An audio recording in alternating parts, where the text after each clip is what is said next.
जी अस्सलाम वालेकुम, welcome to ब्लूकर और मैं आपका ट्रेनर फॉर बेसिक एक्सेल। आज हम लोग थोड़ा सा बेसिक एक्सेल के बारे में बात करेंगे कि बेसिक एक्सेल है क्या, उसके फ़ायदे क्या हैं और इसको हम किस तरह इस कोर्स को कवर करेंगे और आप इस कोर्स को करके क्या क्या आपके अंदर वैल्यू ऐड हो जाएगी। ठीक है, I start with my brief introduction. अपना ब्रीफ इंट्रोडक्शन से स्टार्ट करता हूँ। चलें अब थोड़ी सी बात करते हैं कि एक्सेल है क्या। एक्सेल एक माइक्रोसॉफ्ट का स्प्रेडशीट एक प्रोग्राम है विच वॉज डेवलप्ड इन 1985 में इसको डेवलप करा गया था।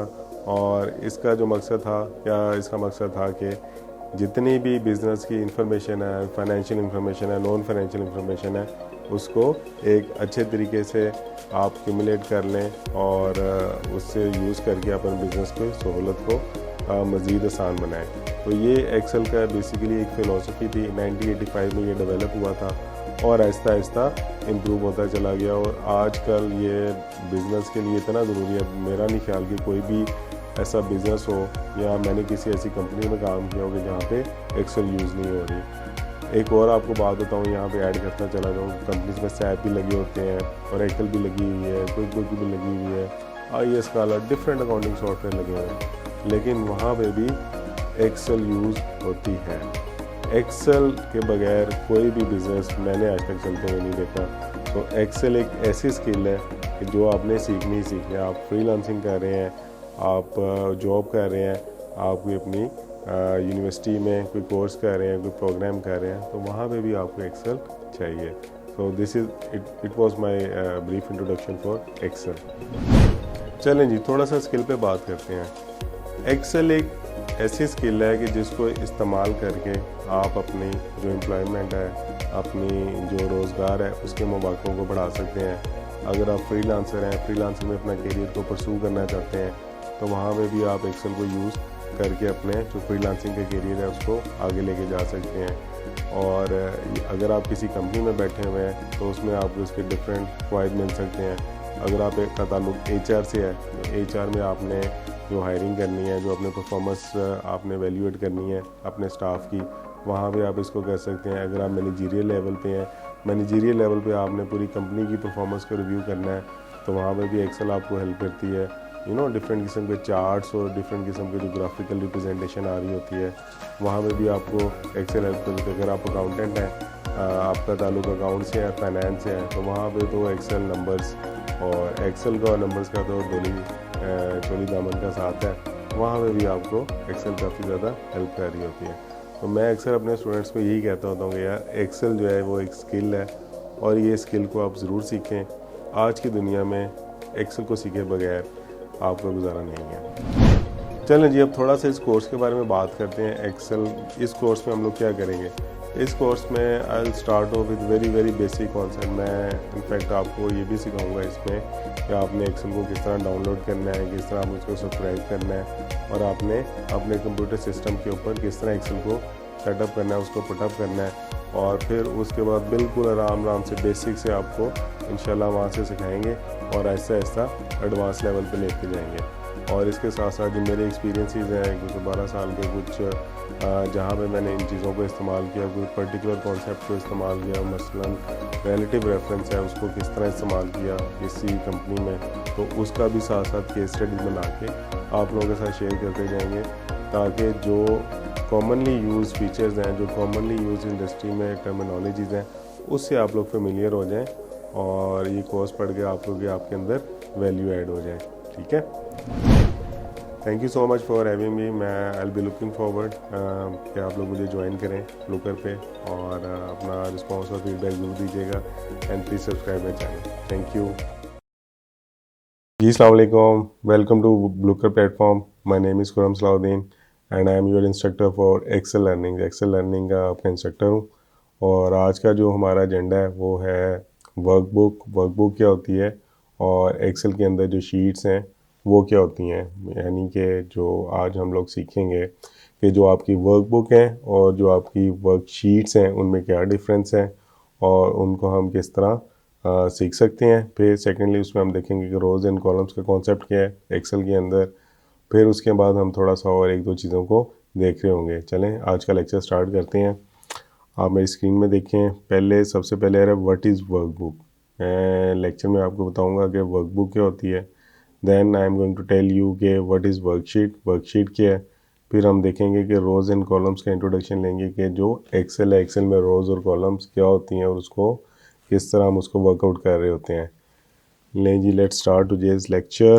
इसमें सबसे पहले आ रहा है, ये देखें आपने मेरी शीट खुल गई आपके सामने, एक्सेल की शीट। लास्ट टाइम हम यहाँ तक ही थे, हमने एक्सेल की शीट को ओपन करना सीख लिया हुआ है। अच्छा, ये मेरा कर्सर देखिएगा प्लीज़।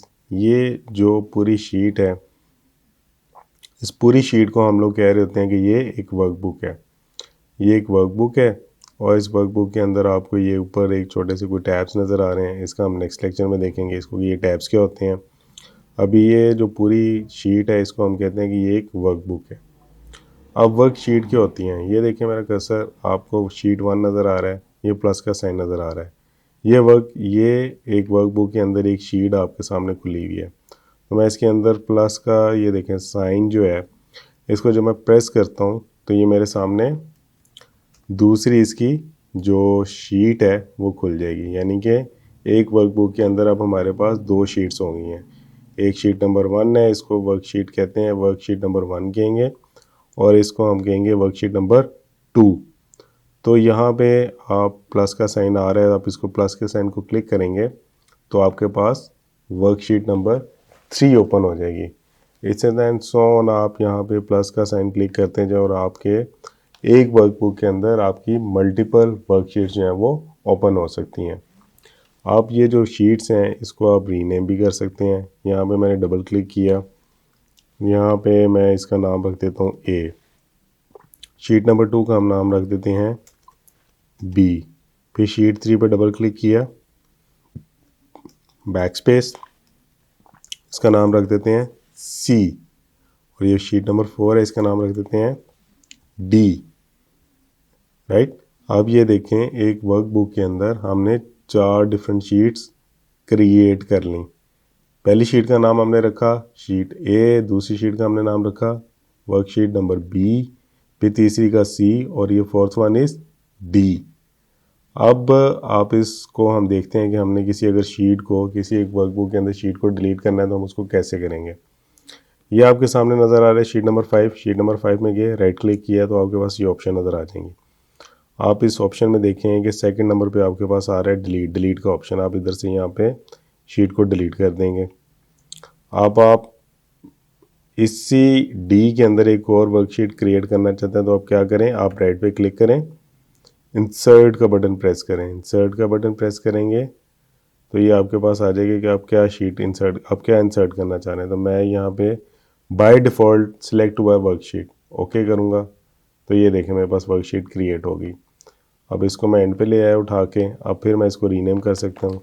हम इसको ई रीनेम कर देते हैं, इसका नाम रख देते हैं ई। तो हमने क्या किया आज के लेक्चर में, हमने 5 वर्कशीट्स बनाई। पहली का वर्कशीट का नाम रखा ए, दूसरी का नाम रखा बी, तीसरे का नाम सी, और ये मेरा कर्सर देखिए आप, चौथी का नाम रखा डी, और 5th का रखा हमने ई। हमने 5 वर्कशीट्स बनाई और उनके हमने डिफरेंट नेम रख दिए एक वर्कबुक के अंदर। ये मेरा कर्सर देखें, ये एक वर्कबुक है, एक वर्कबुक के अंदर हमने 5 वर्कशीट्स बना ली। अब थोड़ा सा और डिफ्रेंशिएट करने के लिए यहाँ पे कोई डाटा डाल देते हैं। ये देखें बी है, बी के अंदर मैं यहाँ पे कोई डाटा डाल देता हूँ ताकि आप उसको डिफ्रेंशिएट कर सकें। सी में मैं यहाँ पे कोई डाटा डाल देता हूँ,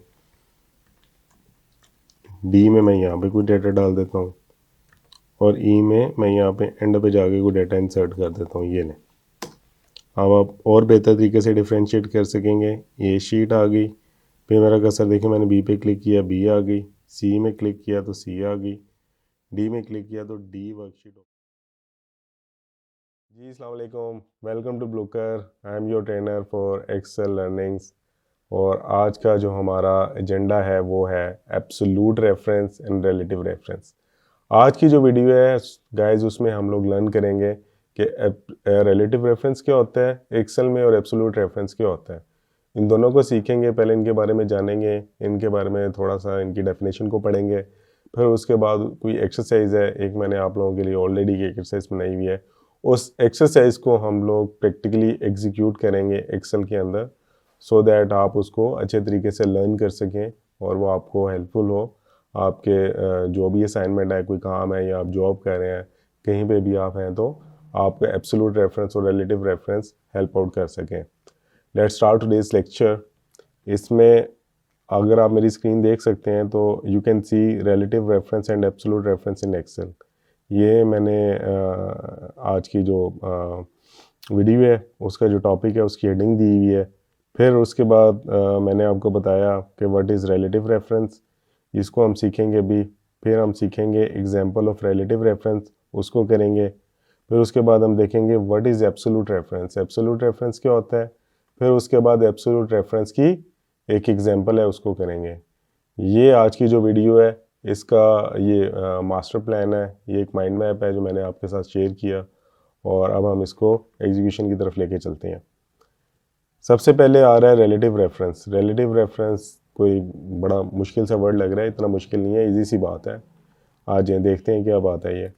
वह अगर आप मेरी स्क्रीन देख सकें, when a formula with a relative cell references is copied to an other cell, the references changes based on a relative position of the rows and columns।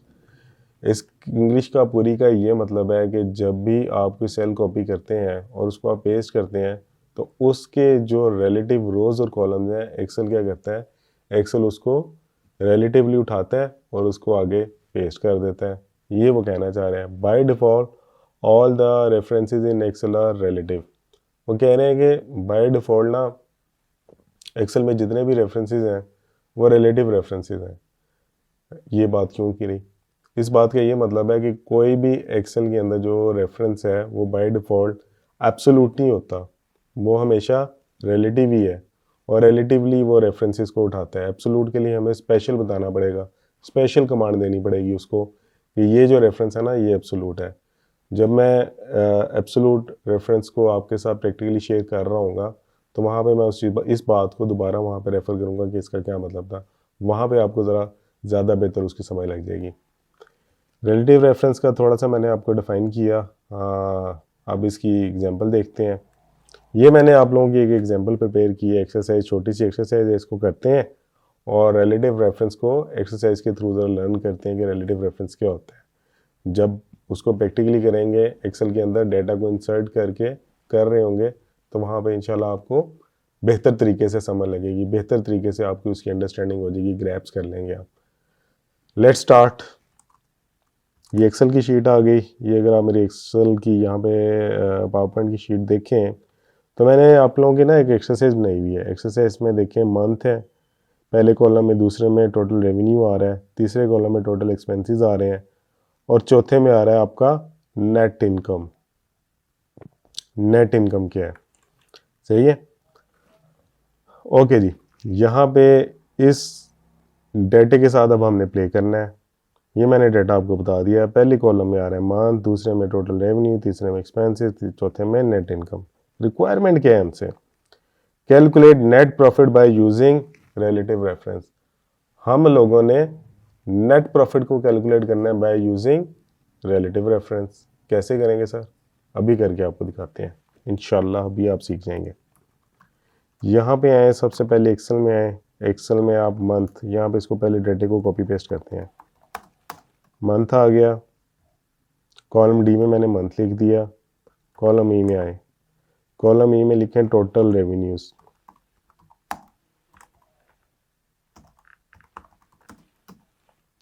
Total revenues लिख दिए। कॉलम ई में आए, column ई में total expenses. ये data enter करने की भी हमारी प्रैक्टिस हो रही है। इससे ही लिए मैं प्रैक्टिस के लिए आप लोगों के साथ बार बार डाटा को एंटर कर रहा हूँ ताकि आप लोगों को समझ लगती रहे और आप लोगों की जो प्रैक्टिस है वो इम्प्रूव होती रहे। नेट इनकम, यहाँ पे जो आखिरी कॉलम है, चौथा कॉलम नेट इनकम। ले मैं आपको दोबारा एक्सप्लेन करता हूँ। कॉलम डी में देखिए मैंने लिख लिया मंथ, कॉलम ई में मैंने लिख लिया टोटल रेवेन्यूज, कॉलम एफ में मैंने लिख लिया टोटल एक्सपेंसेस। एक्सपेंसेस के स्पेलिंग गलत है, इसको ठीक कर लेते हैं। एक्सपेंसेस। जी कॉलम में हमने लिख लिया कि नेट इनकम क्या है। Excuse me. मंथ वाइज आ जाए जी। मंथ जनवरी, जनवरी है पहला मंथ, फिर फरवरी। जी अस्सलाम वालेकुम, welcome to Blucker. My name is Khurram Salahuddin and I am your trainer for Excel learning.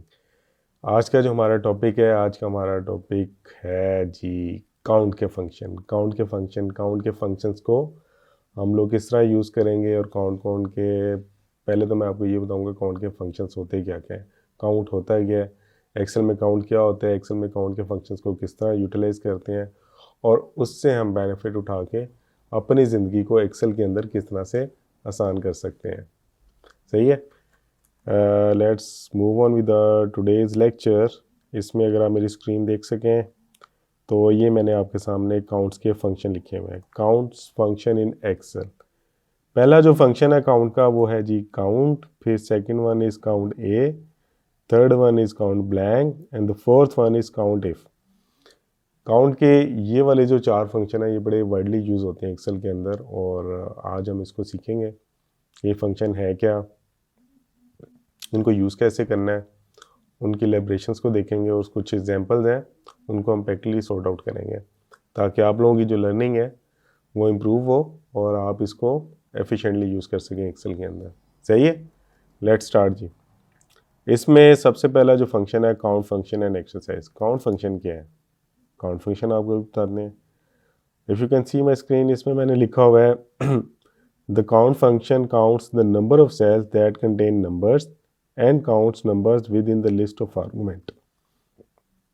इसका मतलब ये है गाइस कि काउंट का जो फंक्शन है एक्सक्यूज मी, काउंट का जो फंक्शन है वो आपका किसी भी रेंज के अंदर वो सेल्स को काउंट करके ले आएगा कि जिसके अंदर नंबर्स लिखे हुए हैं, किन के अंदर अल्फ़ा न्यूमेरिकल वैल्यूज़ लिखी हुई हैं, अल्फ़ा वैल्यूज़ लिखी हुई हैं, उनको वो काउंट नहीं करेगा। हम डेटा की रेंज देंगे और वो डेटा के अंदर हम देख लेंगे कि बताओ यार कितने सेल्स के अंदर नंबर्स लिखे हुए हैं। काउंट का फंक्शन आपको वो वाले सेल काउंट करके दे देगा जिनके अंदर नंबर्स लिखे हुए हैं और उन सेल्स को वो इग्नोर कर देगा जिनके अंदर जो अल्फ़ाबेटिकल लेटर्स हैं वो लिखे होंगे। अब इसको थोड़ा सा प्रैक्टिकली देखते हैं, इसकी मैंने आपके लिए एक एग्जांपल सेट की हुई है। ये देखें जी, मेरी स्क्रीन देखें, यहाँ पे आपको एग्जांपल नज़र आ रही है, एक्सरसाइज, काउंट फंक्शन की एक्सरसाइज एग्जांपल है। एग्जांपल के नीचे मैंने लिखा जी डाटा है, ये कुछ डेट है, टाइम है, कुछ नंबर है, फिर ये डेट है, फिर ये कुछ नंबर है, ब्लूकर है, ट्रू है, स्टूडेंट है। ये कॉलम में आ रहा होगा डाटा और उसमें ये लिखा होगा। और अब हमने इसमें देखेंगे कि हमने काउंट के फंक्शन को कैसे यूज़ करना है। रिक्वायर्ड क्या जी, count the number of cells that contain number in the above data. हमने वो सेल्स काउंट करने हैं कि जिसके अंदर नंबर्स हैं। अभी तो ये छोटा सा डेटा ना, बड़ा भी डेटा हो सकता है, आपको दिखाते हैं कि उसको कैसे यूज़ करना है। आए जी, एक्सेल की शीट में आगे यहाँ पे आप देखें मैंने एग्जांपल लिखी, ये डाटा है, ये कुछ चीज़ें आ रही हैं इस कॉलम में। कॉलम बी का जो मैं आपको रेफरेंस दे रहा हूँ, ये मेरा कर्सर देखें, कॉलम बी में इतनी सारी एंट्रीज आ रही हैं। आप चाहते हैं कि मुझे बता दें कि इन पूरे कॉलम बी के अंदर कौन कौन से ऐसे सेल्स हैं जिनके अंदर सिर्फ नंबर्स हैं, तो उसके लिए यूज़ होगा काउंट का function. Count function only counts the number not text. ठीक है, ये मैंने उसका नीचे फॉर्मूला लिखा हुआ है।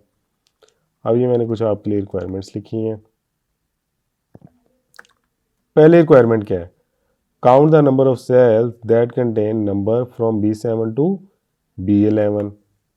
पहले मैंने रिक्वायरमेंट दी है आपको कि ये B7 है, B7 से B11 तक ना बता दें कि ऐसे सेल्स बता दें जिनके अंदर नंबर है।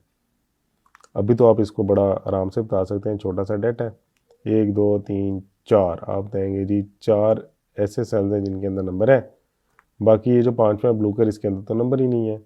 तो हमारे पास ऐसे सेल्स जिनके अंदर कोई नंबर न्यूमेरिक वैल्यूज़ आ रही हैं वो 4 हैं। ये तो आप इधर बड़े छोटे से डाटा में बता देंगे, लेकिन आपके पास जब बड़ा डाटा होगा वहाँ पे आप प्रॉब्लम फेस करेंगे। वहाँ पे आप ये प्रॉब्लम फेस कर रहे होंगे कि एक एक को गिनेंगे तो इतना टाइम लग जाएगा, टाइम का मसला, कॉस्ट का मसला, इतनी कॉस्ट लग जाएगी। जो बंदा इतना देर बैठ के उसको इतना टाइम लगा के चेक करेगा तो उसको कॉस्ट भी पे कर रहे हैं आप, राइट। यहाँ पे अब हम इसको फॉर्मूले के थ्रू कैसे कर सकते हैं, ये मैंने फॉर्मूला लिखा हुआ है। आपने लिखना है काउंट और काउंट से इसको हम इसको कर लेते हैं आगे। ये count is equal to count, ये देखिए मैं आपको फॉर्मूला पुट करके दिखाता हूँ, is equal to count open parenthesis, यहाँ पे आपने जाना है, अब आपने रेंज देनी है। ये मेरा कसर